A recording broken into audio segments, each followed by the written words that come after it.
নমস্কার, ছোট নতুন একটি ব্লগে সবাইকে অনেক অনেক ওয়েলকাম। আশা করছি সবাই খুব খুব ভালো আছেন, আর আমরাও বেশ ভালোই আছি। আজ বোধহয় সকাল সকাল উঠতে হতো বলেই ইনি সকাল থেকে এসে জানালায় ধাক্কা দিয়ে আমাদের তাড়া দিচ্ছে ওঠার জন্য।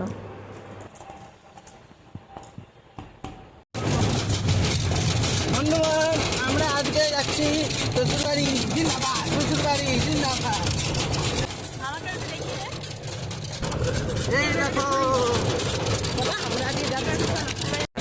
এসো এসো আমার কাছে এসো, ফাইন ফাইন নাও।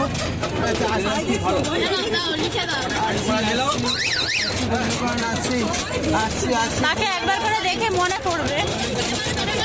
ঠিক আছে, ভালো দেখো। আসছি মাছওয়ালা আসছি, চিকেনওয়ালা আসছি, ফুল আসছি, মিষ্টি দোকান আসছি, আসছি প্রতীক্ষালয় আসছি, সুভাষ আসছি, ঘুগনিওয়ালা আসছি, সুভাষওয়ালা আসছি, চালওয়ালা আসছি, আবার আসছি দালাল দোকান আসছি, দালাল দোকান হয়েছে, এবারে বাই বাই। মোটরসাইকেল দোকান। তো দেখাই গেল সারা রাস্তা কেমনভাবে সবাইকে টাটা বাই বাই করে করে আসলো। আর এখন আমরা এসে বাসে বসে রয়েছি, যাব এখন আমার বাড়ি, আমাদের পুরানো ঘর।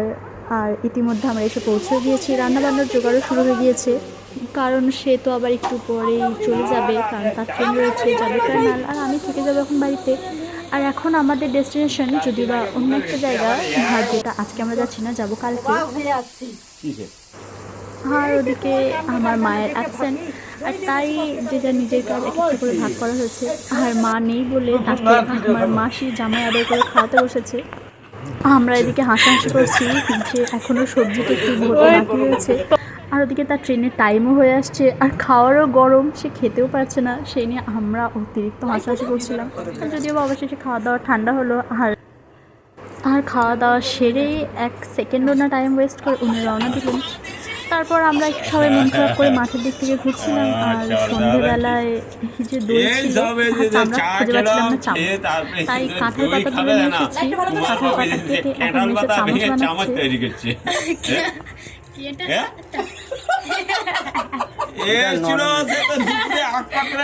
আধা ভাত খাওয়া খেয়ে বা পালিয়ে গেছে, তার গাড়ির টাইম হয়ে গেছে। আবার উত্তম জিয়ে তাকে আবার গাড়ি পৌঁছে দিয়ে এলো। এখন সব বসে এখন দই খাওয়াচ্ছে কুমারবাবু, চামচ, ন্যাচারাল চামচ। আমাদের ন্যাচারাল চামচ তৈরি। এখন চামচগুলো ধুয়ে ফ্রেশ করে নিয়ে তারপর এবার সবাই দইয়ের মধ্যে হামলে পড়বে। আর আমরা হাসছিলাম। তুইও নিবি তো? আমি নিব তো, দাঁড়াও।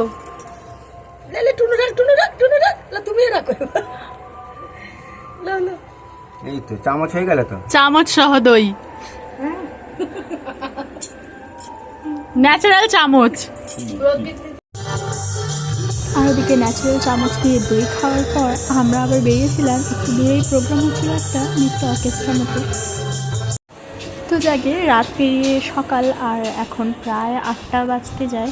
আর আমরা এখন এসে পৌঁছে গেছি স্টেশনে। এবারে যেতে হবে আমাদের গন্তব্যস্থলে। কেউ বলতে পারবে এটা কোন রেলওয়ে স্টেশন? আমার বাড়ির একদমই কাছে এটা। আর আমরা ট্রেনে উঠে পড়েছি, এত তাড়াহুড়ো করে ট্রেনে উঠেছিলাম, আর তারপর সবাই আসতে আসতে দেরি করলো যে ওখানে আর কোনো ক্লিপ নেওয়া গেল না। এই যে স্টেশনকে টাটা করে আমরা এখন রওনা দিলাম। একটু ভিডিও করে রাখি। আমরা কয়েকজনের সামনেটাতে উঠে গিয়েছি, আরও বাকিরা তারা আবার পেছনের কম্পার্টমেন্টে উঠেছে। ট্রেনও নিজের গতিবেগ বাড়িয়ে ছুটে চলেছে। এই মাঠ আর গাছে ভরা জায়গা যখনই পেরোয়, প্রায় সব রকমের জায়গা একই রকম দেখতে লাগে। রেগুলারলিভাবে যাতায়াত করে তারা ছাড়া আর হট করে বলতে পারা পসিবল না। আর আমরা এদিকে সিট পাইনি, আর ওখানে তারা বসে গিয়েছে, আর আমরা জানালার কাছে দাঁড়িয়ে গেছি। তো জাগিয়ে ইতিমধ্যে আমরা এসে পৌঁছে গিয়েছি, মানে এখান থেকে আমাদের ট্রেন ধরা আছে। আর কেউ বলতে পারবে এটা কোন রেলওয়ে স্টেশন? এটা যদিও বা খুবই আমাদের পশ্চিমবঙ্গের মধ্যে যথেষ্ট বিখ্যাত। আর এই যে বাঙালি ফ্যামিলি, আমরা একদম টিপিক্যাল বাঙালি।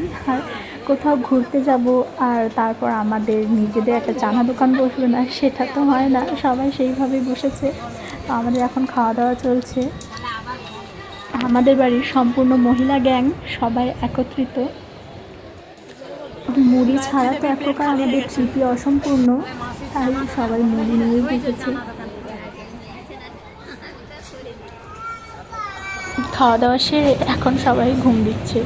আর একটু পরে আমিও যদি বা ঘুমিয়ে গিয়েছিলাম, শুধু এই এত বড় নদীটা আসছিলো বলে তাই একটু জেগেছিলাম। তো যাকে দেখা হবে নতুন ভিডিওতে, নতুন জায়গা আর সাথে আরও অনেক কিছু নিয়ে। সবাই খুব ভালো থাকবেন, সুস্থ থাকবেন। দেখা হবে পরের ভিডিওতে। Stay tune for the next update. Till then, bye by.